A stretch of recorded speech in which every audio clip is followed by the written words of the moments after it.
Jangan putus asa, jangan marah sama Tuhan. Tadi saya tanya sama malaikat, Pak Jibril, ini ada Arab Betawi, saya bilang. Marah sama Bulgia, dia mengeluh, apa gue sholat sampai bosen tuh lihat sajadah. Miskin juga sampai sekarang. Terus, biar nanti saya bilang sama Tuhan, saya provokasinya Tuhan, kata Jibril. Provokasi gimana? Tambahin lagi miskinnya.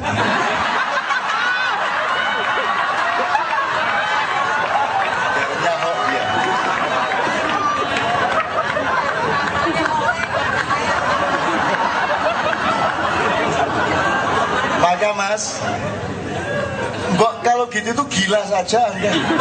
Gila itu gini, gila itu nekat sama Tuhan. Ya Allah, aku percaya sama kamu, aku percaya kepada keadilanmu, aku sepenuhnya percaya kepada kasih sayangmu kepadaku. Jadi kun fayakun, aku akan mudah hidupku, bismillah. Jadi mas nanti gitu, jangan gimana, gitu-gitu lagi. Sedangkan Tuhan sama orang yang tidak percaya sama dia aja penuh kasih sayang. Tadi saya berdebat sama ada seorang ateis yang luar biasa cerdas sore-sore tadi sama Andre. Dan saya tampung dia, saya senang, lebih dahsyat daripada Dadang. Terus saya bilang, nanti kalau MUI membuat fatwa kamu sesat, saya yang bela. Temen lo Cak, ini tak belain kamu. Saya punya banyak argumentasi untuk bela kamu.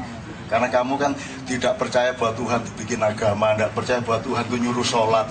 Kalau memang Tuhan ada, kenapa Gaza dibiarkan seperti itu, seterusnya lah macam-macam. Saya bilang, saya akan bela kamu. Tenang loh, Cak. Iya tak bela kamu, setan aja bisa saya bela kok, saya bilang. Lu ngurus sampean lo, iya tak bela kan. Cuman saya diem-diem bilang sama Tuhan, ini tak belain ya, untuk strategi saja, tapi sekali-sekali saya tempeleng nih orang. Jadi kapok hari ini. Ini latih saya kayak ngomong. Ngadepin orang itu harus siklikal mas ya, harus siklikal, dihubungi mas, dihubungi. Jadi kalau bertanding kayak Muhammad Ali itu kan mengitari. Masalah itu jangan dihadapi linear saja, tapi kesini muter gitu loh mas, kayak Ali. Makanya staminanya harus kuat. Meskipun tua kayak saya tapi masih oke gitu loh mas. Andai kan aku berani kawin lagi.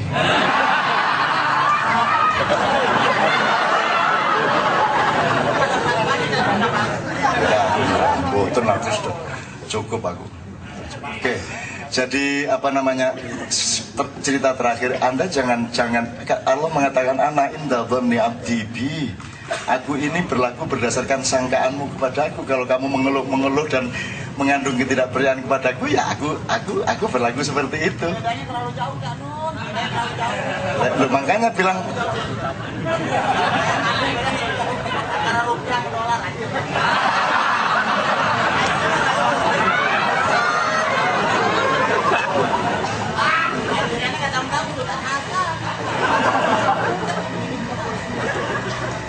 tapi Sultan Bolkiah tidak pernah punya ekspresi segembira dia.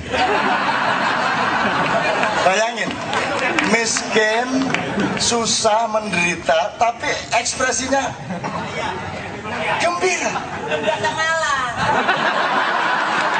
Ya, makanya ketika terus malaikat Israfil tidak tega sama Anda, dia bilang sama Allah, ya Allah, aku tidak tega sama hambamu yang di KJ itu. Terus berilah dia rezeki yang banyak. Tuhan mengatakan, loh, nanti kalau saya kasih rezeki lebih banyak, dia malah sedih. Loh, lihat itu, rezekinya cuma segitu, dia senang.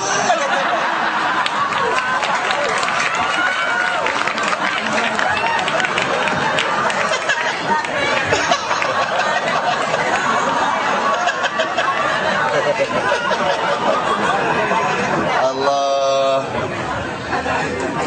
Oke, terakhir sekali betul-betul untuk beliau dan untuk semua teman-teman sekalian.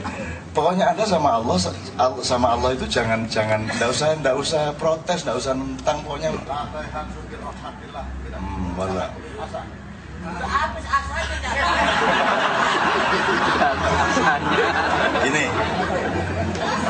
Ini sudah banyak, Anda sudah pernah mendengar semua, ada seorang tua penyembah berhala umur 89 tahun pada suatu hari sakit, lumpuh dan tidak bisa apa-apa, terus dia minta tolong kepada berhalanya.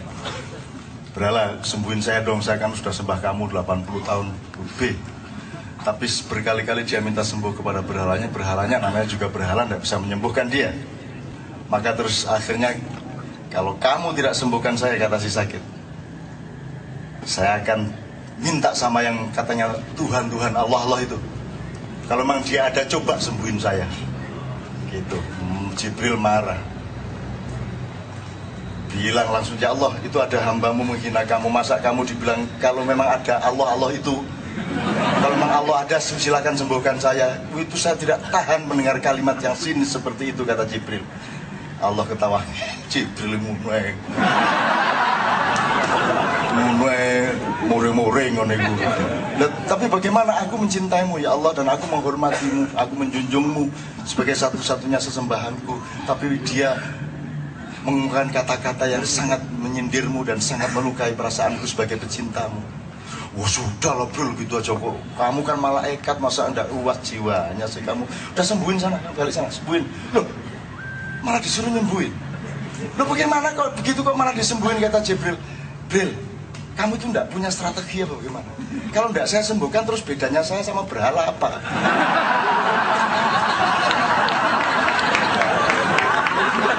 Akhirnya Jibril, ya nggih ya, semudun akhirnya. Nah Anda tinggal begitu, ateis saja. Kalau ateis dulu sampai umur 89 tahun.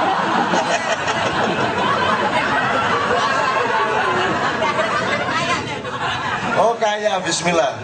Kaya. Amin ya rabbal alamin. Amin ya rabbal alamin. Oke. Bagaimana enggak kaya, bang, rokoknya dari tadi enggak berhenti-berhenti.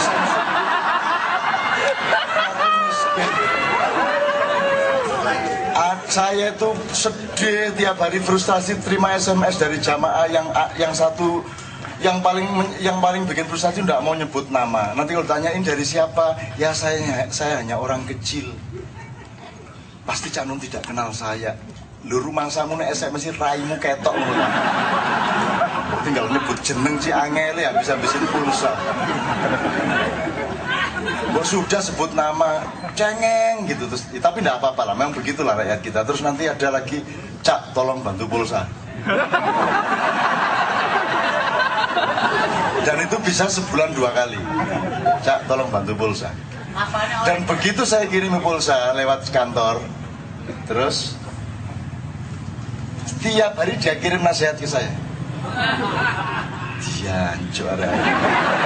Saya yang beliin pulsa tiap hari, saya dinasehati sama dia. Coba, ya kok nasihati itu rodo gaduk, enggak gaduk belas. Gitu loh, dinasehati. Nanti 2 minggu lagi, Cak tolong bantu pulsa. Tak kirim lagi, pagi-pagi nasihat lagi kepada saya. Manusia yang mulia adalah aduh mati aku ya. Tadi saya di SMS lagi, Cak tolong bantu pulsa. Akhirnya saya balas, mbok ngurusi panguripan weteng musik, lagi ngurusi negara, ngurusi Imam Mahdi, bilang gitu. Terus dia balas, enggak, maksud saya minta bantu doa. Kayaknya enggak semua. Ya Allah, saya itu seneng sekali punya teman-teman banyak yang aneh-aneh, yang lucu-lucu seperti itu, Masya Allah. Awas kalau kirim SMS sama saya. Oke, begitu teman sekalian, ya kita berdiri bersama-sama ya. Bismillahirrahmanirrahim. Ya syariat tak kandhani. Kuwi sing diulangke Cak Nur ki janjane tutuk kono kuwi ning kowe mudeng kok.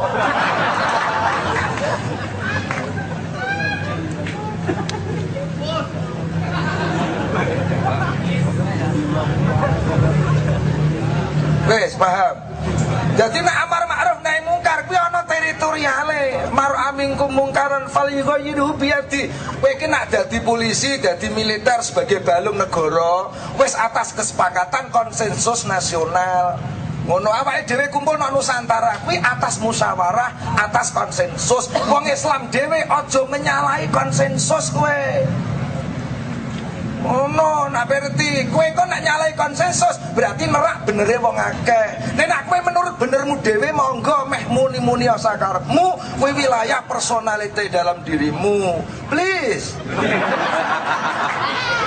Kowe nak meh udo nak kamarmu dhewe meh mledeng meh piye monggo. Nek nak kowe metu nak njaba, aja kok anggap njaba ki kaya kamarmu dhewe. Ah mbok kiai nyawang kaya ngono mak prepet mudeng ora kowe.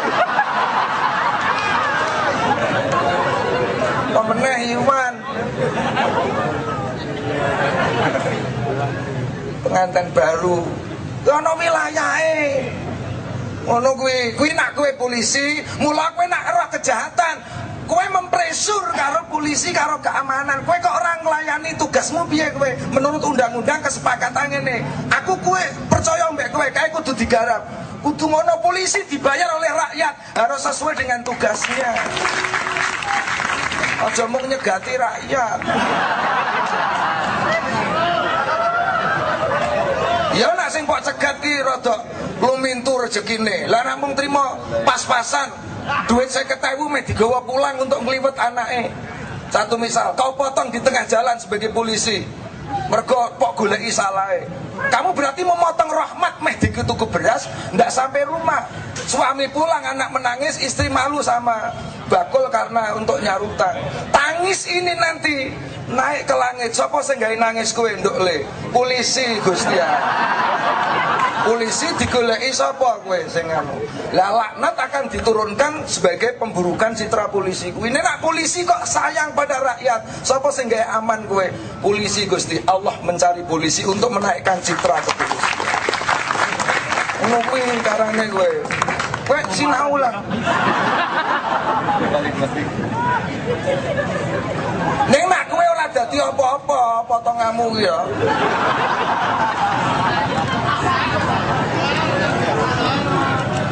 Potong aku barang ini ra dadi apa-apa. Ya wis ngene iki lah sering.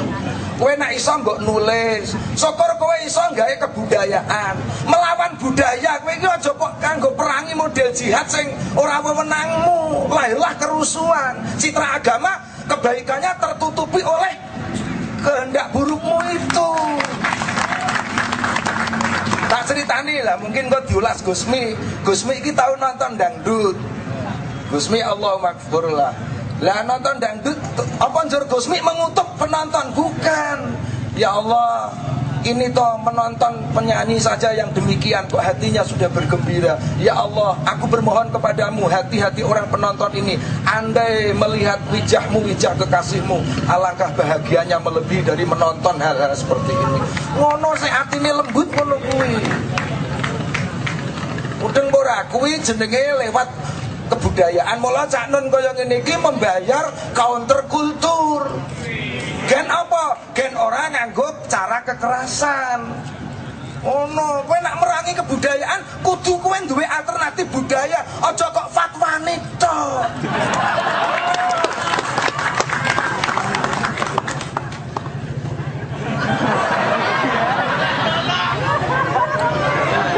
Wes saiki ngene. Sering dicontohke Cak Nun, azan gitu, azan. Wira perkara sepele tok no kampungmu. Nak iso mbok wong non muslim iki ndungokke suaramu wis seneng. Lah nek azan ora diolah ya bener-bener menurut teks, wong mbok Islam iki ndungokno suaramu wis bededek mergo bener ya ta ora salah, ning tidak indah di telinga manusia. Aku tahu nak Solo ndungokno azan ngono nak musala pas ngaji di sana. Azannya wis bener tak semak, ning estetikanya yang tidak digarap. Rada orang nyentak-nyentak kan. Allahu Akbar. Allahu Akbar. Asyhadu an la ilaha illallah. Jajal ngono iki kupengmu dhewe piye rasane? Jadi gendeng jiwa orang Jawa ndungake ngono nyangklak. Mesti ditoto lewat estetika. Lah ini loh yang disebut Cak Nun counter kultur. Ono bener ning apik meneh. Allahu Akbar,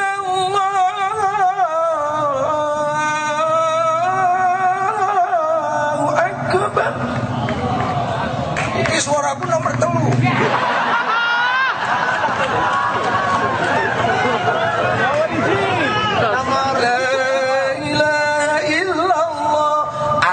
Wong Cina-Cina kuwi ngitung duit jam 12 durung rampung, dan telur subuh agek rampung. Apa arti uang ini bagi jiwaku yang selalu depresi? Akhirnya mendengar azan tidak lewat ceramah, mendengar lembutnya azan dari hati, dodok hati. Karena hati itu cermin, ketika engkau serahkan seluruh cinta yang kau cintai akan memantulkan seluruh hatinya kepadamu.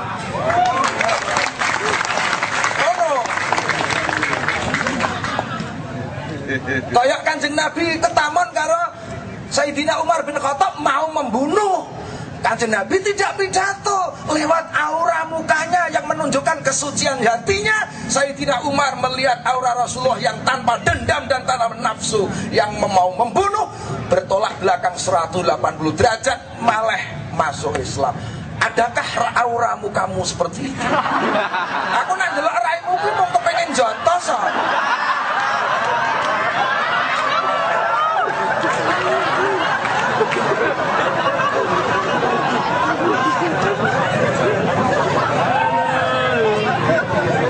Mula aku nak ana wong ngomong ndaki-ndaki teoritik ngono kae. Kuwi ya ora salah. Ning tuk nyumet cahaya-cahaya kuwi. Wes ana matahari rek. Kamu jangan menyalakan lilin. Kowe aja minteri Gusti Allah. Kowe iki mung praktekno wae, amalno action-no. Kowe aja keminter kowe di depan sama-sama pemain. Lah wong kowe iki main bal-balan ora wasit nggawa sumbritan. Lah Anda bayangkan setiap pemain kok nggawa sumbritan. Kowe iki ora berhak menghakimi. Ono kuwi posisimu apa sih? Lah nek ora ngono kae nggon perlontean piye? Nggon prostitusi, kowe kudu kuat ibarat dokter ndelok molo, kowe kudu kuat. Karena apa? Keburukan itu adalah kebaikan yang belum terkuak kulitnya. Kowe aja keplok-keplok sih urung tutup. Lah ngene ndak? Terkuak kulitnya itu ada dua pendekatan. Nak kowe cerdas, kau pecah sendiri itu. Keburukanmu itu lewat apa? Nak wong pondok lewat riyadhah, nak kowe lewat penempaan. Nek nak kowe dinteni kok tidak mampu memecah hawamu sendiri, Tuhan nak sayang mbek kowe ambil tangan. Kamu mestinya dibenturkan dengan sebuah realitas. Mula wong nak dibenturkan dengan sebuah kesulitan, begitu meledak keburukannya jembur, ya Allah, dalam hitungan detik kamu akan menyebut Tuhan. Lah milih ndi kowe nak pekok ya sing nomor loro ki mau. Nek nak kowe cerdas mikiro nganti kowe nyebut dhewe. Mula menangis dalam rangka syukur itulah yang indah, bukan karena derita dan sengsara nestapa. Kalau kowe kudu telaten Mas, gen kuat atimu. Ngono kuwi. Keburukan adalah kebaikan yang belum terkuak kulitnya. Kowe nek wis terkuak sing nentokno ora kowe Mas. Orangnya itu sendiri sebagai pelaku. Ora kok kowe pak ukur lah. Putih cok. Gak koper. Akhirnya enggak koper ya toh. Ya itu tiap hari begitu. Nunggu anaknya. Gak koper. Sampai suatu malam dia tertidur gini, ngerokok sambil tertidur. Terus dibangunin istrinya jam 2:30 malam. Mas ajeng sedekah mboten. Terus gini dia, ayo sedekah.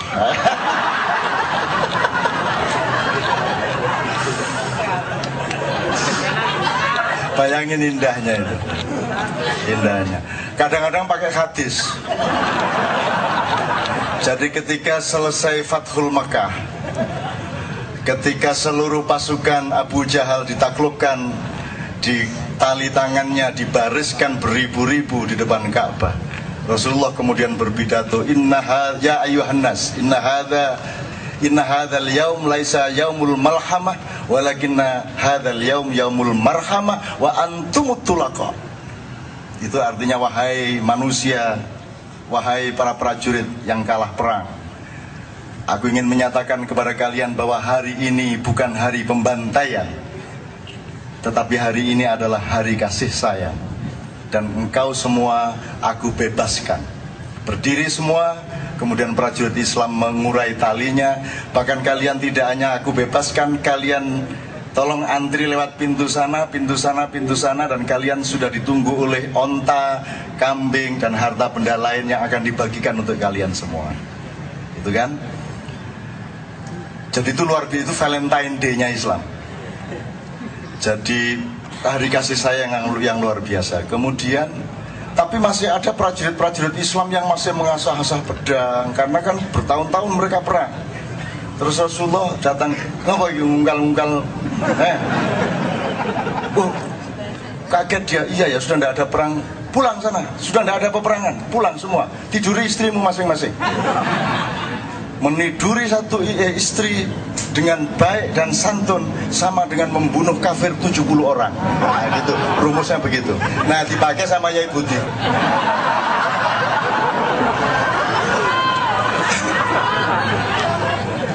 Kalau anak sudah tidur, Dek, saya sih maunya langsung 140, Dek.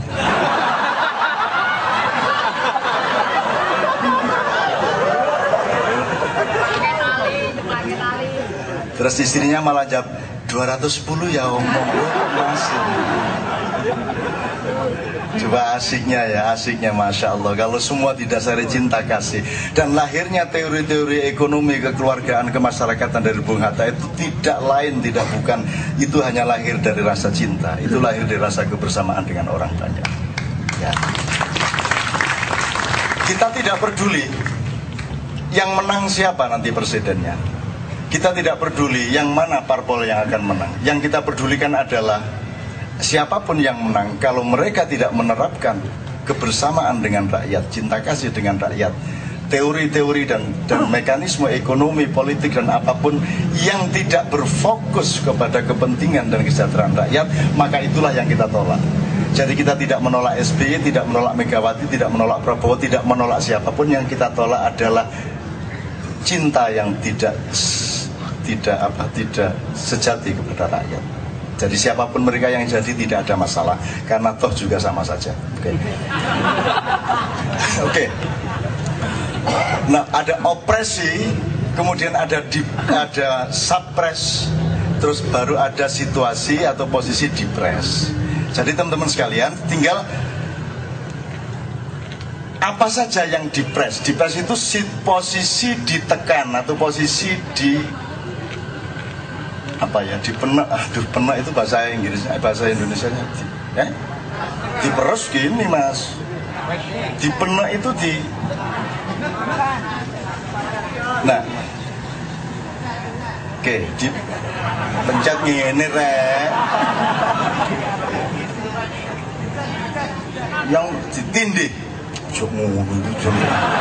ditindih ini terus, nah ini ahli tindih ya.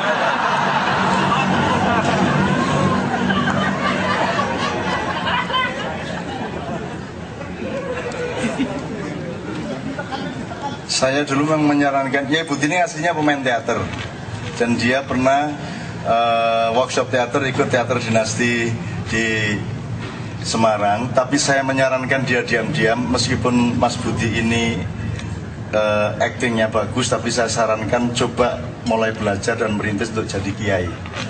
Itu satu strategi yang saya susun sejak dulu.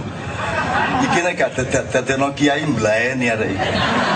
Wong dadi kiai bojone prucal-prucul utawa muana. Baru mulai oek-oek meteng meneh. Oek-oek meteng meneh. Walah.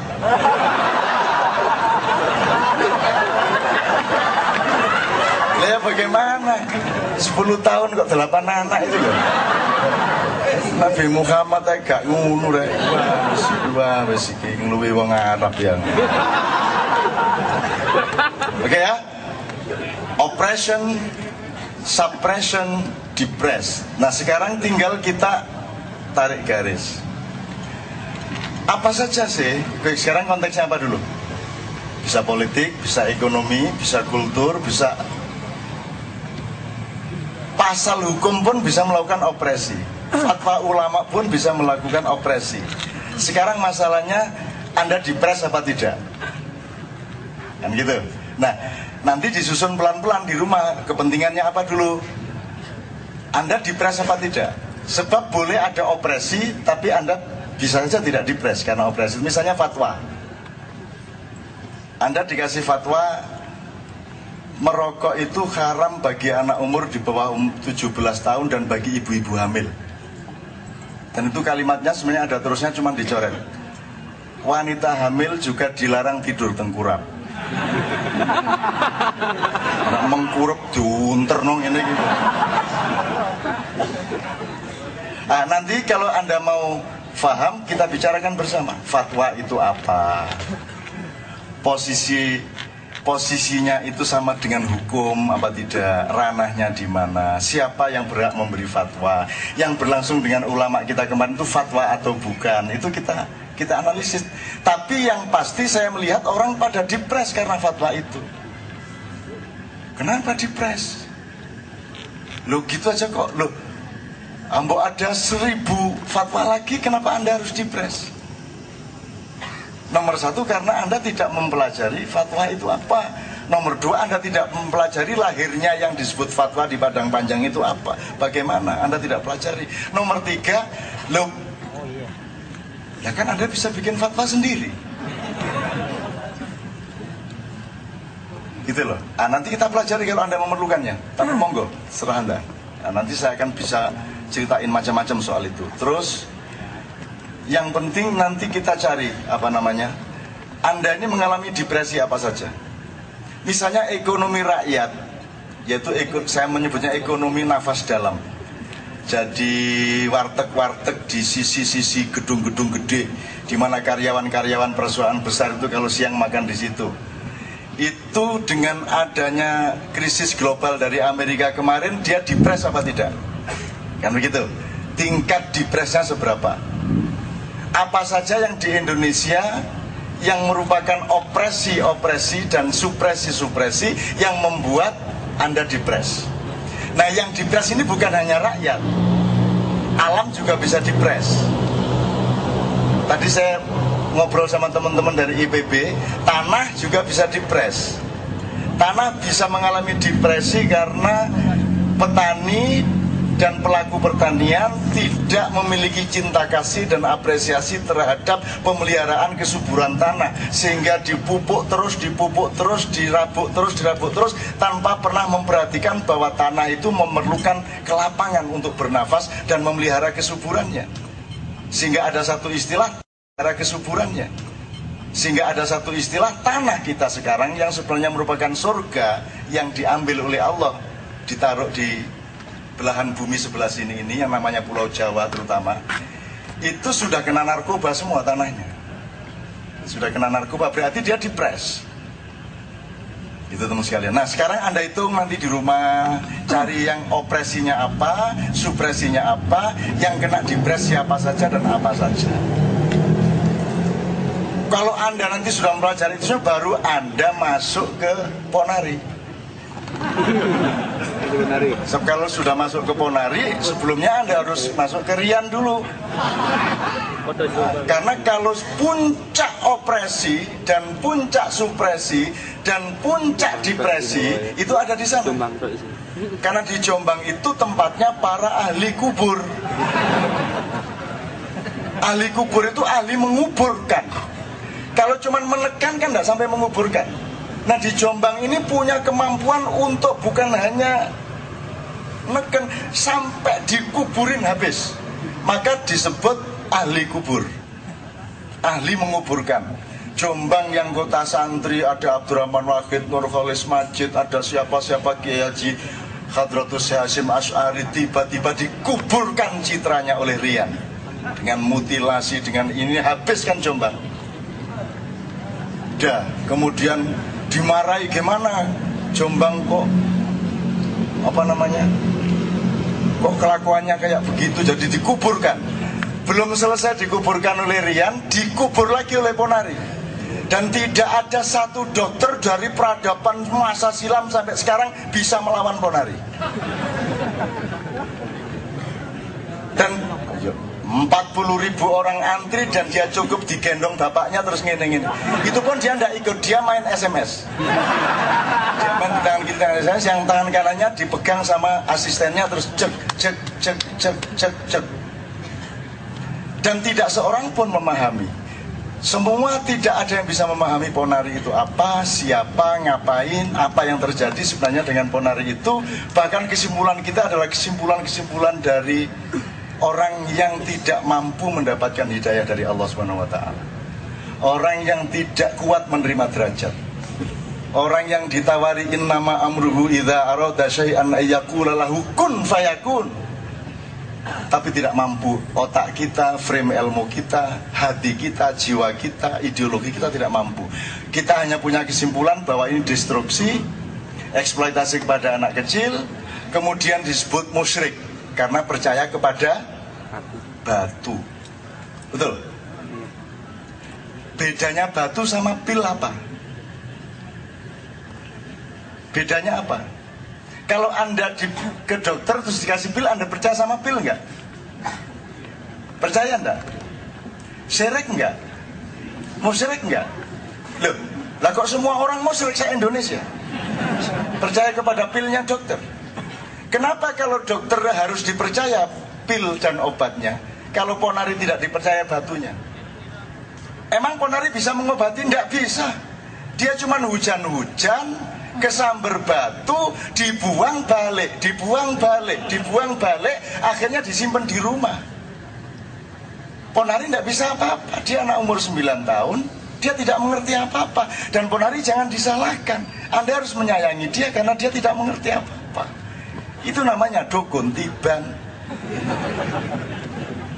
Dan Anda jangan sebut dia dukun. Dia tidak punya konsep bahwa itu dukun. Dia taunya diajak nolong orang, dia nolong orang. Gitu loh Mas. Dan itu di Jombang, ya banyak sekali di Jombang dari dulu itu. Dari dulu. Saya kalau mau ya begitu sebenarnya. Ini mau aku. Saya diantri orang kayak gitu juga. Kalau saya turutin dari dulu saya. Tapi saya tidak mau. Dan loh, tapi kok batu loh? Tuhan yang marah. Tak karepku. Saya ini menyayangi orang, menyembuhkan sakitnya orang, mau pakai batu, mau pakai tak tempeleng, mau pakai halilintar, mau pakai apa, terserah saya dong. Bukan batunya yang menyembuhkan, yang salah filsafatmu, yang salah ilmumu. Kamu pikir Zikolgin bisa menyembuhkan sakit kepala? Tidak. Zikolgin itu alat untuk mengobati, tapi berkenan untuk sembuh ada di tangan Allah Subhanahu wa Ta'ala. Kan gitu filosofinya. Dokter tidak bisa menyembuhkan, dokter hanya mengobati. Ponari hanya bawa batu. Dokter hanya bawa alat suntik dan pil, cuman begitu dok, sama posisinya. Cuman karena satu hari 40.000 orang, dokter belum tentu 4 orang. Ayo ngeluh. Akhirnya sekarang jalan keluarnya dihentikan begitu saja. Dihentikan begitu saja. Oh kalau gitu akan jadi udun nih. Udun itu apa? Bisul. Bisulnya akan membesar. Dan Allah akan memberikan ponari raksasa dari Jombang, yang akan menguburkan seluruh keadaan ini menjadi berkah baru untuk seluruh rakyat Indonesia. Benar kira-kira. Loh, tapi kan batu kan syirik loh. Bisa sih cara berpikirnya. Kan saya sudah pernah cerita mengenai Nabi Musa. Tuhan ini kan kalau kasih perintah itu kan memang harus diterima dengan ketaatan dan nurani, tidak harus Anda terima dengan akal sehat. Kalau pakai akal sehat yang ngeluh dewe. Nabi Khidir disuruh mencekik anak kecil, coba. Perintah macam apa itu? Iki Tuhan temenan tadi. Kan gitu kalau saya jadi Khidir. Lu mau saya disuruh mencekik anak kecil, disuruh bocorin kapal, betul nggak? Ya kalau Anda pakai frame akademis sekarang ya mampus sendiri kamu. Musa juga gitu diperintah. Kamu dikejar Fir'aun, lari ke pantai Musa. Loh, ini anti ilmu perang dong. Dalam ilmu peperangan kalau dikejar musuh ya cari hutan atau bukit. Lah kok disuruh ke pantai, lah modiar gitu. Ini gimana ini Tuhan kok capopo sampai aku perintah kayak gini kan gitu kan. Nah tapi Musa tidak bereaksi ilmiah. Musa hanya sami'na wa ata'na. Nanti begitu sampai di pantai, Tuhan kasih perintah kedua, idrib bi'asokal bahr. Pukulkan tongkatmu itu ke laut. Bahr. Tidak, idrib bi'asoka. Pukullah dengan tongkatmu laut. Kalau yang hajar itu yang batu kemudian memancarkan air. Hajar itu air, kalau bahr itu laut. Bahrudin itu lautnya agama. Kalau Brakotin itu, kalau itu Mutin di tempat saya. Terus nanti ilmuwan mengatakan, oh, tongkat itu kalau dipulkan di air, terus airnya membelah. Kesimpulan ilmiah gitu kan, empiris toh, kecelek kan. Itu membelah ya pas itu toh. Kalau besoknya Musa ngene ya gak belah-belah banyune kok aja goblok kon iki. Itu berlaku hanya ketika Tuhan menghendaki air terbelah, ketika Dia memerintahkan terbelah. Jadi bukan kesimpulannya adalah tongkat itu bisa membelah air laut, salah. Batunya Ponari bisa menyembuhkan orang, salah. Tapi bahwa orang sembuh itu bukan karena batunya, tapi karena perkenan Allah. Betul enggak? Bahwa air membelah bukan karena tongkatnya, tapi karena perkenanan Allah. Jadi syirik tidak tergantung batunya, tidak tergantung tongkatnya, tergantung benar enggak konsepmu mengenai apa batu dan siapa Allah. Kan begitu. Di situ letaknya syirik tidak di batu, tapi di dalam dirimu sendiri. Nah, sebelum sampai ke pantai, di tengah-tengah dia dikejar, memimpin pasukan, dikejar pasukan Fir'aun, Musa sakit perut, melengkung ini, nah, senet nih loh. Waduh, ya Allah, aduh, wis gak iso melayu. Ya Allah, kok tega-teganya, kan sudah capeknya kayak gini masih dikasih sakit perut, Ya supaya kamu itu ingat aku, kata Tuhan gitu.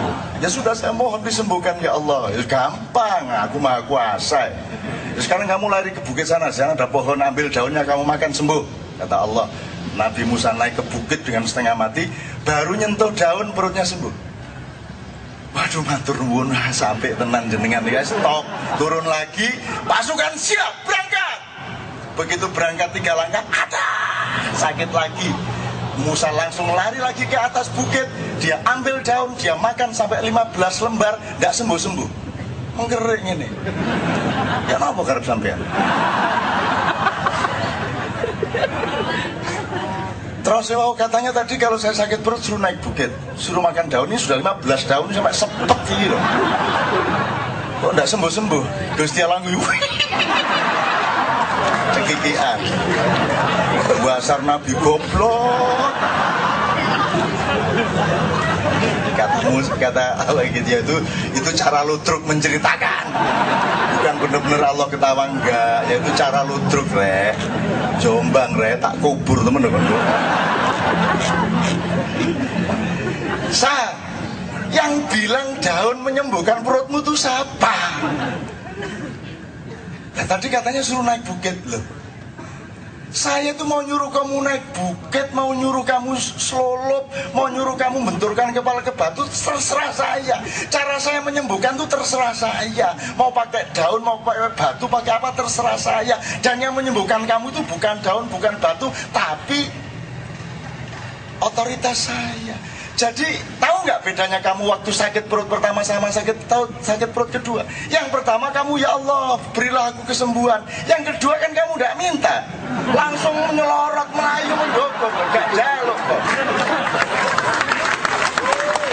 Karena kamu seperti dokter-dokter dan ilmuwan modern besok-besok, kamu pikir kalau aku memerintahkan ambil itu daun, terus kamu menyimpulkan konklusi titik 2, daun menyembuhkan sakit perut. Goblok.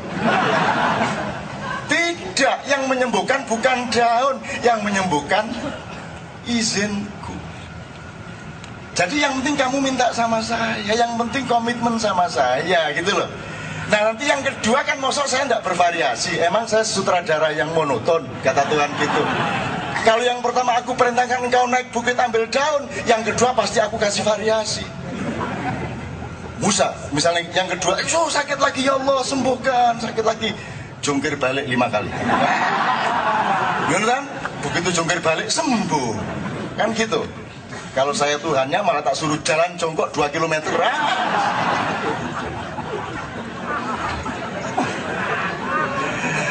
Nyeneng merek kace bunyian gitu loh, kace itu Bu. Indonesia itu mau melarat tidak masalah, tidak masalah. Presidennya siapa tidak masalah, mau Prabowo ya monggo, mau Sutioso ya kono, goblok-goblok dhewe lek-leken dhewe.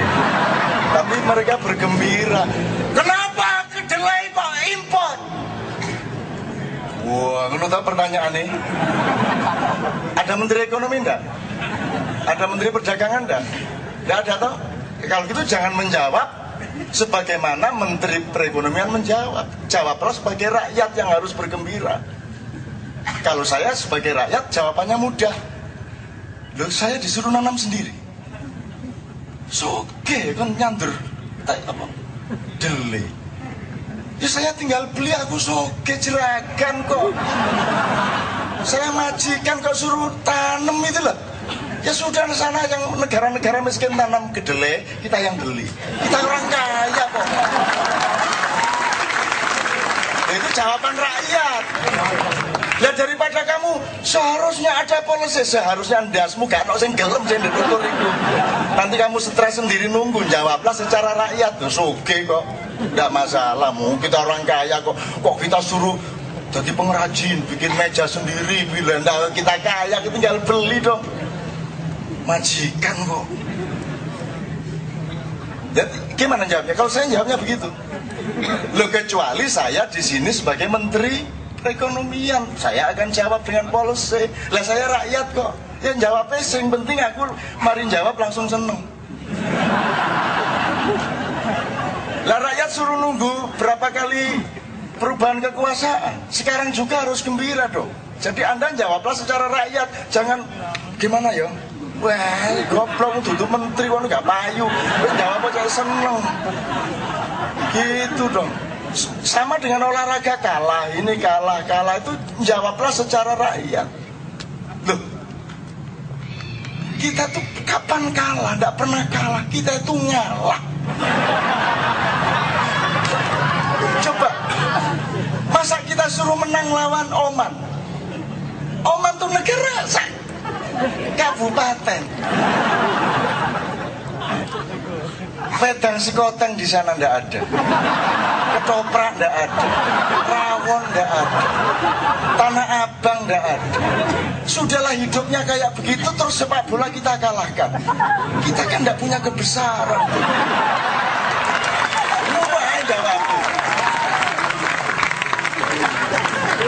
Ngalah dong, ngalah ndak masalah, usah nolak. Wis negara cilik mosok kene, terus negara segedenya segini kok. Masa masih mau mengalahkan di bidang sepak bola? Ndak apa-apa, kalah aja. Kalau perlu kipernya dikursus begitu, penyerang datang, mari silakan. Monggo Mas, monggo masuk. Ayo masukkan lagi. Ngono ae kok repot. Lo orang Indonesia kok disuruh sedih, ndak bisa. Israel tuh mau nyerbu Gaza, sebenarnya kalau presiden berani bilang, jangan nyerbu Gaza, jangan berani sinnya sama anak kecil, serbu Pulau Jawa. Silakan pilih Jakarta, Cirebon, Banten, Bandung, Semarang, Jogja, Surabaya, Jember, serbu sini kalau berani. Ayo kalau Israel berani ke sini, serbun. Cak, tentara Indonesia itu nggak punya senjata loh, Cak. Jangan nantang-nantang. Pesawat tempur kita itu cuma 6 loh, Cak. Sementara Singapura aja punya 560 lebih. Malaysia itu 360, kita cuma punya 6. Lawan Israel kita kalah. Tentara kita itu satu orang hanya dapat 3 peluru untuk latihan dalam 3 bulan. Jadi tulung wulan turu. Terus tangi oleh tulung peluru. Jar, turu meneh tulung. Dan terus suruh perang lawan Israel. Cak, jangan sembrono, Cak. Saya bilang, yang bilang suruh ke Indonesia terus dilawan tentara itu siapa? Kita nggak butuh tentara untuk melawan Israel. Banyak penganggur-penganggur. Anak-anak muda ini disuruh perang loh. Gimana kita nggak punya apa-apa kayak gini, kok ditantang gelut? Ayo.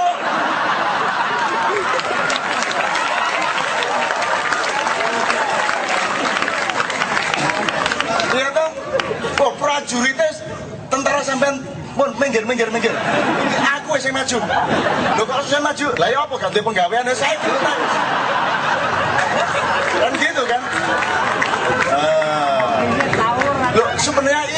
hidup itu kalau ada negarawan, kalau ada orang yang ada wise man memimpin kita kan indah. Dan kita tuh punya dasar-dasar untuk itu. Kita ngalah. Ngalah itu ndak ada bahasa Inggrisnya, ndak ada bahasa Arabnya. Duwolau kamu sandunya kata ngalah tidak ada. Hanya kita yang punya peradaban ngalah.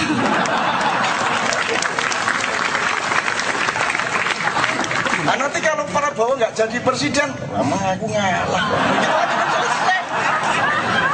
Loh, emang ngalah itu apa? Loh, jangan remehkan kata ngalah. Ngalah itu asalnya dari ngallah. Oh, mengallah. Loh, serius itu. Segala keadaan yang ranah ilmu dan moral itu fatwa, ya. Nah, yang terjadi pada fatwa Majelis Ulama yang terakhir kemarin itu adalah, kalau dari tradisi fatwa itu susah disebut fatwa karena itu adalah hasil satu rapat nasional yang menggunakan mekanisme demokrasi, yaitu di sekolahnya Mbak Fatin Hamama di Padang Panjang. Jadi ulama-ulama sekian ratus berkumpul dari seluruh daerah di Padang Panjang, terus rapat menghasilkan apa yang kemudian disebut fatwa. Jadi sesungguhnya itu adalah fatwa yang dihasilkan oleh mekanisme demokrasi. Itu. Jadi itu belum tentu fatwa dari sudut tradisi fatwa yang biasanya. Nomor 2, kalau ada fatwa mengenai golput, aku seneng, tidak apa-apa. Golput itu fatwanya apa? Anda tahu bahwa fatwa itu mestinya ada 5 kemungkinan toh? Wajib, sunnah, mubah atau halal, makruh, haram. Itu namanya matriks 5. Filosofinya maslahat mudharat.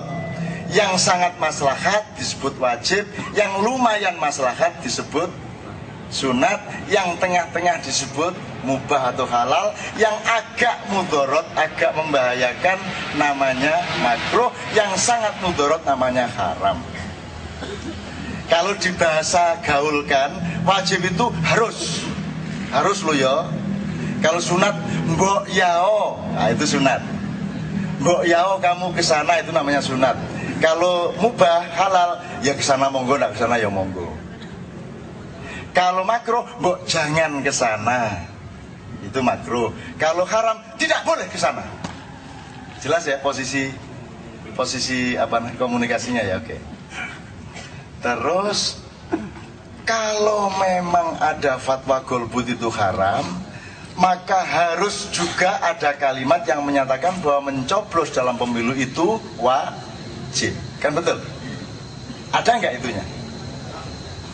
Jadi harus bahwa ikut pemilu 2009 itu hukumnya wajib. Bukan lagi hak pilih, tapi wajib pilih. Itu harus dinyatakan oleh Majelis Ulama. Kan gitu? Tapi sebenarnya sebelum ente berfatwa mengenai golput, lo gimana sih? Golputnya dikasih fatwa kok pemilunya tidak? Jadi harus ada fatwa terlebih dahulu tentang pemilu. Jadi pemilu itu baik atau tidak, haram atau halal, wajib atau makruh, termasuk pilkada itu hukumnya. Kalau misalnya dengan dasar pikiran bahwa golput itu haram, maka pilkada wajib. Betul enggak? Nah, maka kita menunggu MUI menyatakan pilkada dan pemilu nasional itu wajib hukumnya, gitu loh. Saya senang kalau ada pernyataan seperti itu, gitu loh. Nanti kita baru bertanding yang masuk neraka yang mana, kan gitu. Mereka apa kita, kan. Kalau saya tidak ada masalah, ada fatwa kayak apapun tidak ada masalah. Mau fatwa kok, gitu loh. Ono fatwa rokok gak oleh, gini, ya apa? Rokok gak oleh. Gimana fatwanya?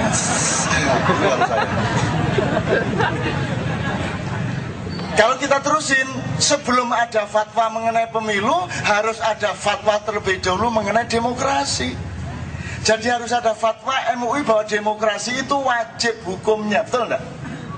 Nah, mari kita minta. Jadi kalau perlu KJ kirim surat, Pak, tolong kami dikasih fatwa tentang pemilu demokrasi, itu hukumnya apa?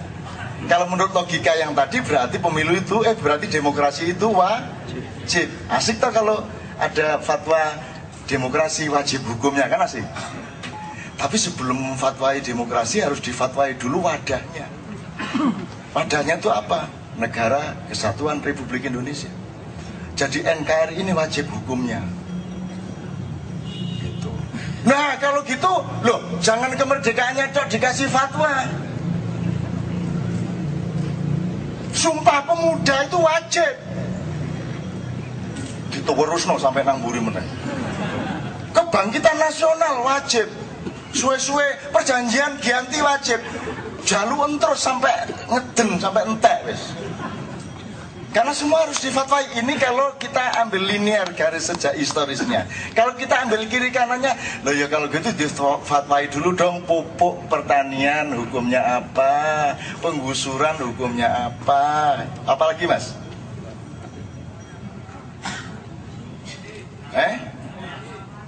Ya karena korupsi wis jelas itu. Mau 5 itu jelas. Apa meneh?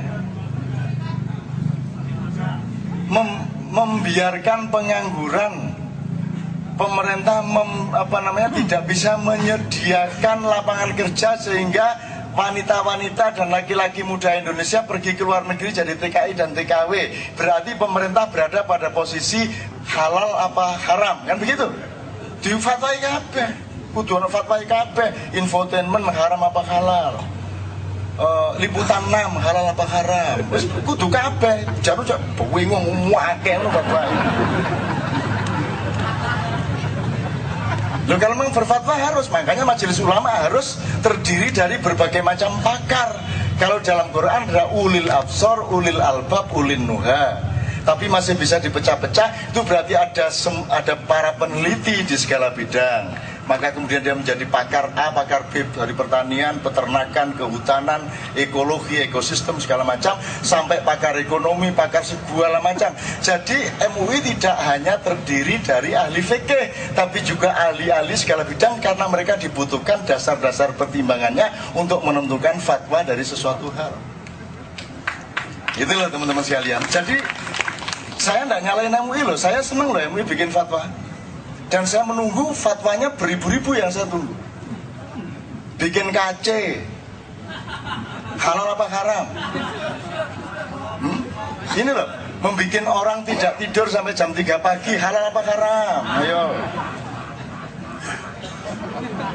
Makhluk yang namanya Mbah Surip itu pakai topi dan rambut kayak begitu halal apa haram? Harus ada fatwanya. Itu pun dalam fatwa itu ada keluasan dimensi di mana Anda tidak bisa memfatwai benda secara berdiri sendiri. Kayak orang Madura ditanya, Pak, makan ayam goreng halal apa haram? Lo tidak tentu, Pak. Lo kok fatwa kok gak mesti? Lo ya tidak tentu, Pak. Maksudnya tidak tentu. Lo kalau ayamnya colongan ya haram, Pak. Minum ini halal apa haram? Tidak tentu. Airnya insya Allah halal. Menurut penelitian laboratorium tidak ada masalah. Cuman siapa yang punya perusahaan ini? Dari mana asal usul uangnya? Uangnya riba apa tidak? Hasil kolusi KKN apa tidak? Dalam perusahaan ini ada kezaliman apa tidak kepada buruh? Kan harus dihitung semua halal haramnya. Jadi daripada repot-repot memfatwai begitu banyak hal, wis rasa berfatwa. Nanti repot loh. Susah loh, cari halal haram tuh susah loh. Susah. Isti ini sound systemnya habis tuh waktu kasus di Monas sampai sekarang. Siapa sekarang yang berkewajiban mengganti sound systemnya Isti? Yang waktu itu diserbu FPI itu. Siapa yang berkewajiban? Jadi sudahlah, daripada repot memberi fatwa, percayalah kepada akal sehat masyarakat. Anda mau maling enggak toh? Enggak toh? Ya. Untuk tidak maling nunggu hukum dan Quran atau tidak? Meskipun enggak ada Quran aku enggak maling, Rek. Cukup dengan nurani saya dan akal pikiran saya. Kan gitu. Yuk kita percaya kepada akal sehat rakyat, percaya kepada moral masyarakat supaya mereka juga mampu memfatwai diri mereka sendiri-sendiri, gitu loh. Kecuali darurat banget baru majelis ulama. Itu ya teman-teman sekalian. Oke.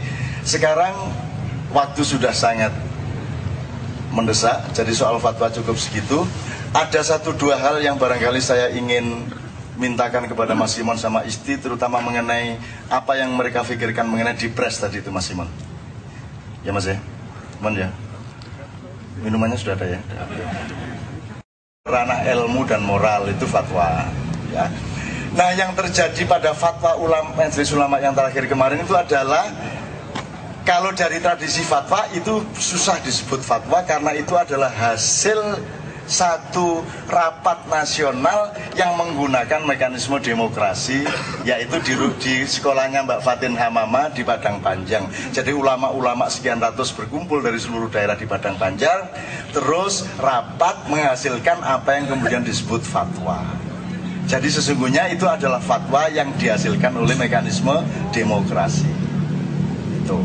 Jadi itu belum tentu fatwa dari sudut tradisi fatwa yang biasanya. Nomor 2, kalau ada fatwa mengenai golput, aku seneng, tidak apa-apa. Golput itu fatwanya apa? Anda tahu bahwa fatwa itu mestinya ada 5 kemungkinan toh? Wajib, sunnah, mubah atau halal, makruh, haram. Itu namanya matriks 5. Filosofinya maslahat mudorot.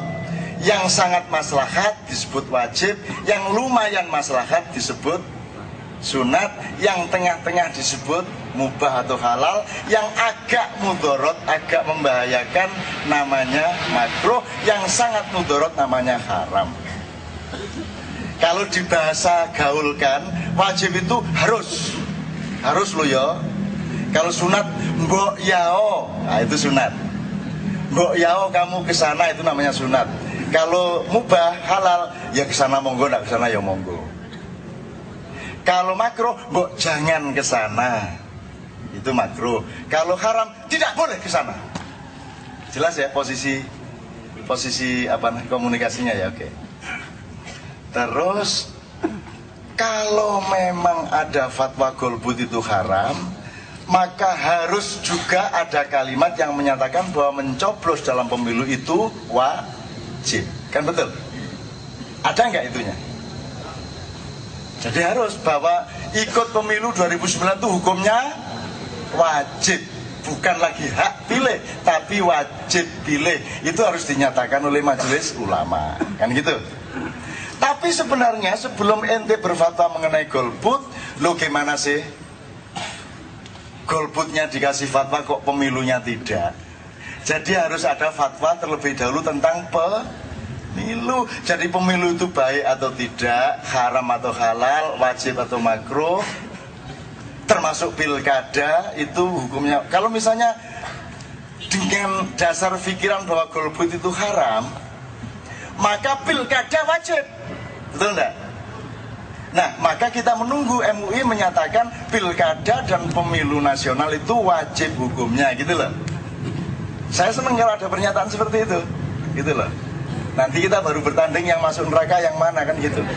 Mereka apa kita, kan. Kalau saya tidak ada masalah, ada fatwa kayak apapun tidak ada masalah. Mau fatwa kok, gitu loh. Ono fatwa rokok gak oleh, gini, ya apa? Rokok gak oleh. Gimana fatwanya?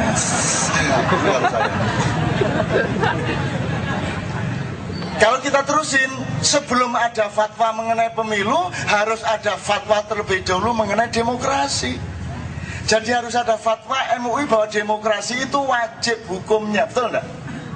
Nah, mari kita minta. Jadi kalau perlu KJ kirim surat, Pak, tolong kami dikasih fatwa tentang pemilu, demokrasi, itu hukumnya apa? Kalau menurut logika yang tadi berarti pemilu itu, berarti demokrasi itu wajib. Asik tak kalau ada fatwa demokrasi wajib hukumnya, kan asik. Tapi sebelum memfatwai demokrasi harus difatwai dulu wadahnya. Wadahnya itu apa? Negara Kesatuan Republik Indonesia. Jadi NKRI ini wajib hukumnya. Gitu. Nah kalau gitu, loh jangan kemerdekaannya cok dikasih fatwa. Sumpah Pemuda itu wajib. Diterusno sampai nang buri meneh. Kebangkitan Nasional wajib. Suwe-suwe perjanjian ganti wajib. Jalu terus sampai ngeden sampai entek wis.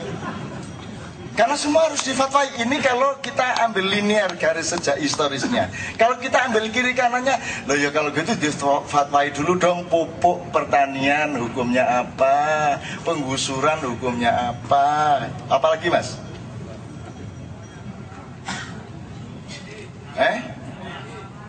Ya karena korupsi wis jelas itu. Mau 5 itu jelas. Apa meneh? Membiarkan pengangguran. Pemerintah tidak bisa menyediakan lapangan kerja sehingga wanita-wanita dan laki-laki muda Indonesia pergi ke luar negeri jadi TKI dan TKW. Berarti pemerintah berada pada posisi halal apa haram, kan begitu? Difatwai kabeh. Kudu ana fatwai kabeh. Infotainment haram apa halal? Liputan 6 halal apa haram? Wis kudu kabeh. Jaru cok bingung akeh ngono fatwai. Loh kalau memang berfatwa harus, makanya majelis ulama harus terdiri dari berbagai macam pakar. Kalau dalam Quran ada ulil absor, ulil albab, ulil nuha. Tapi masih bisa dipecah-pecah, itu berarti ada para peneliti di segala bidang. Maka kemudian dia menjadi pakar A, pakar B dari pertanian, peternakan, kehutanan, ekologi, ekosistem segala macam, sampai pakar ekonomi, pakar segala macam. Jadi MUI tidak hanya terdiri dari ahli fikih, tapi juga ahli-ahli segala bidang karena mereka dibutuhkan dasar-dasar pertimbangannya untuk menentukan fatwa dari sesuatu hal. Itulah teman-teman sekalian. Jadi saya tidak nyalain MUI loh, saya seneng loh MUI bikin fatwa. Dan saya menunggu fatwanya beribu-ribu yang saya tunggu. Bikin KC halal apa haram? Ini loh, membikin orang tidak tidur sampai jam 3 pagi halal apa haram? Ayo. Makhluk yang namanya Mbah Surip itu pakai topi dan rambut kayak begitu halal apa haram? Harus ada fatwanya. Itu pun dalam fatwa itu ada keluasan dimensi di mana Anda tidak bisa memfatwai benda secara berdiri sendiri. Kayak orang Madura ditanya, Pak, makan ayam goreng halal apa haram? Lo tidak tentu, Pak. Lo kok fatwa kok gak mesti? Lo ya tidak tentu, Pak. Maksudnya tidak tentu. Lo kalau ayamnya colongan ya haram, Pak. Minum ini halal apa haram? Tidak tentu. Airnya insya Allah halal. Menurut penelitian laboratorium tidak ada masalah. Cuman siapa yang punya perusahaan ini? Dari mana asal usul uangnya? Uangnya riba apa tidak? Hasil kolusi KKN apa tidak? Dalam perusahaan ini ada kezaliman apa tidak kepada buruh? Kan harus dihitung semua halal haramnya. Jadi daripada repot-repot memfatwai begitu banyak hal, mbok wis rasa berfatwa. Nanti repot loh. Susah loh, cari halal haram tuh susah loh. Susah. Isti ini sound systemnya habis tuh waktu kasus di Monas sampai sekarang. Siapa sekarang yang berkewajiban mengganti sound systemnya Isti? Yang waktu itu diserbu FBI itu. Siapa yang berkewajiban? Jadi sudahlah, daripada repot memberi fatwa, percayalah kepada akal sehat masyarakat. Anda mau maling enggak toh? Enggak toh? Untuk tidak maling nunggu hukum dan Quran atau tidak? Meskipun enggak ada Quran aku enggak maling, Rek. Cukup dengan nurani saya dan akal pikiran saya. Kan gitu. Yuk kita percaya kepada akal sehat rakyat, percaya kepada moral masyarakat supaya mereka juga mampu memfatwai diri mereka sendiri-sendiri, gitu loh. Kecuali darurat banget baru majelis ulama, itu ya teman-teman sekalian. Oke, sekarang waktu sudah sangat mendesak, jadi soal fatwa cukup segitu. Ada 1-2 hal yang barangkali saya ingin mintakan kepada Mas Simon sama Isti, terutama mengenai apa yang mereka pikirkan mengenai Dipres tadi itu, Mas Simon. Ya Mas ya, Mon ya. Minumannya sudah ada ya. Negara anak sekarang tidak tahu siapa-siapa, sehingga saya ini sampai mempersiapkan diri saya untuk tidak usah dikenali oleh siapa-siapa daripada saya besok-besok menyesali.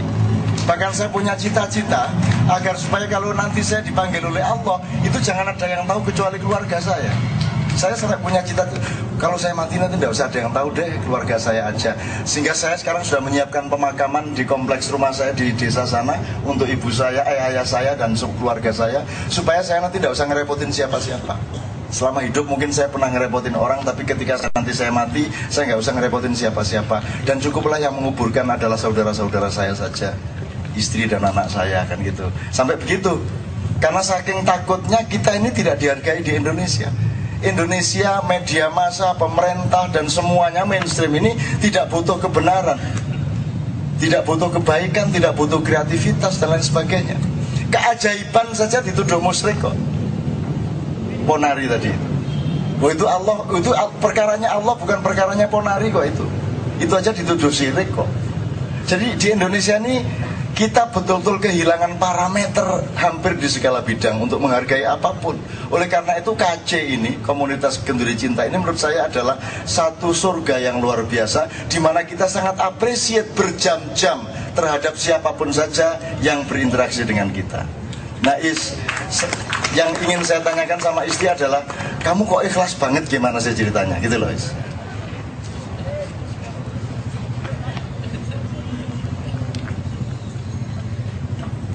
Ya saya kira ya keikhlasan itu timbul mungkin dari dua hal. Yang pertama mungkin ketidakberdayaan, tapi juga barangkali kita bersyukur dalam arti ini saya sedang dalam keadaan. Hari itu dipelajari, sangat banyak atau pelajarannya, banyak sekali. Misalnya sampai antri 10.000, 20.000, 40.000 umpamanya ya. Itu kan itu mencerminkan betapa dunia medis modern kita sebenarnya tidak mampu mengatasi masalah. Sampai sebegitu banyak orang antri kepada seorang anak kecil. Jadi sebenarnya yang terjadi juga krisis kepercayaan kepada dunia medis. Dan dunia medis memang betul-betul sudah menjadi Tuhan yang tidak boleh dianggap salah sedikit pun. Padahal sesungguhnya ada sangat banyak pendekatan-pendekatan lain yang kita sebut alternatif atau dukun dan sebagainya, yang sebenarnya jangan dihakimi berdasarkan statusnya, tapi hakimilah secara metodologis. Kan begitu. Mau tanya juga? Ya silakan Mas, maju Mas. Saya mengenal banyak sekali pendekatan-pendekatan alternatif yang saya hitung secara rasional juga. Silakan Mas Ibrahim ya. Sebelum saya teruskan, monggo. Bismillahirrahmanirrahim. Assalamualaikum warahmatullahi wabarakatuh. Mohon maaf mungkin agak sedikit panjang mungkin. Nama saya Ibrahim. Dan kalau ada pendekatan mengenai angka 9, di dalam Al-Quran ada juga pendekatan angka 7, ada pendekatan 19 dan lain sebagainya. Itu semua kita jangan jadikan fokus. Dia merupakan bagian dari mosaik metodologis, di mana kita bisa menemukan kesejatian yang sama melalui pintu yang berbeda-beda. Salah satu pintunya adalah 9 tadi. Gitu loh. Ya mas. Assalamualaikum warahmatullahi wabarakatuh. Saya Pak Rai, tinggal di Tenabang. Saya mau tanya Cak Nun, pertanyaan saya agak sedikit panjang, boleh nggak? Boleh kan ya? Allah wabarakatuh. Kalau di Jombang itu bukan Sultan Bolkiah tapi Cina. Cina ini judi, mabuk, kaya. Kita ini sholat, wiritan, miskin terus sampai bosan. Iya, sampai bosan. Sampai orang Jombang bikin jajan saking dendamnya sama Cina, karena dendam sama Tuhan tidak berani. Dendam sama Cina, terus mereka bikin jajan namanya bol Cino.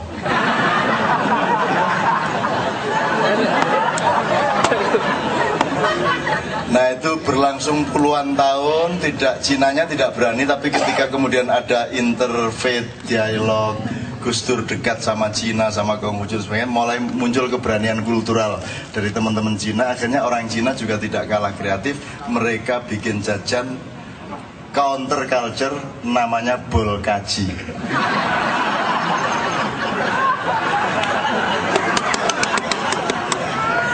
Pokoknya bol-bolan pokoknya. Oke, tapi saya kira sangat banyak faktornya. Memanage Brunei yang hanya satu kabupaten itu pasti jauh lebih mudah daripada memanage Indonesia yang terlalu luas, yang berasal dari ribuan kerajaan, yang sekarang saja secara resmi ada 162 kerajaan dengan bahasa yang bermacam-macam, dengan kelakuan yang bermacam-macam, dengan pulau yang terpencar-pencar. Sehingga sesungguhnya ketika kita awal bikin negara itu harus dihitung betul teknis manajemen kenegaraan kita. Dan saya kira kalau mau dilihat, Indonesia ini memang sudah salah sejak awalnya. Gini, tapi inna ma'al usri yusra, inna ma'al usri yusra. Jadi tidak boleh ada detik di mana kita kehilangan kepercayaan terhadap masa depan. Jadi pernah kita omongkan di KC bahwa Allah menjamin kalau kamu mengalami kesukaran, pada saat itu juga sudah ada kemudahan. Tinggal kamu cerdas apa tidak, kamu peka atau tidak. Kalau waktunya kamu pakai hanya untuk mengeluh dan mengutuk, maka kamu kehilangan momentum untuk menemukan kecerdasan terhadap kemudahan itu. Jadi kan bunyinya inna ma'al usri yusron, bukan inna ba'dal usri yusron. Bukan sesudah kesulitan ada kemudahan, tidak. Tapi bersamaan dengan kesulitan sudah ada kemudahan. Maka disebut ma'a bukan ba'da. Bahasa Arabnya begitu. Nah, kalau saya boleh, wah ini terpaksa menjawab sebagai ustadz sedikit ya. Soalnya bolgia, mulane kan soalnya nek bolgia ya tak dolekno bol Cina karo bol kaji kemana. Salah bolgia. Nah, bolgia denger ini terus dia jawab bolmu dewe ya.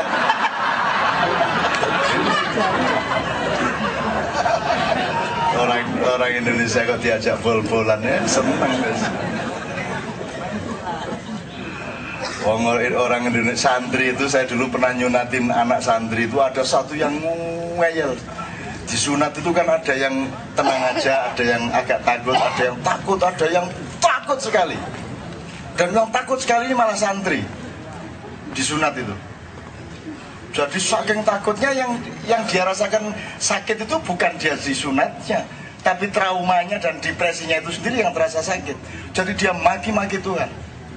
Yang lainnya kan bismillah dia nih wana Gusti Allah matane, Gusti Allah matane. Bayangin itu di desa saya, Gusti Allah di mata-mata noy. Oh no lo ada kayak mana? Masya Allah. Itu kalau kita tidak kaya kultur, tidak kaya bahasa, pasti kita kafir-kafirkan itu anak. Kan begitu kan. Tapi kita kaya, kita luas, kita bisa berpikir sih.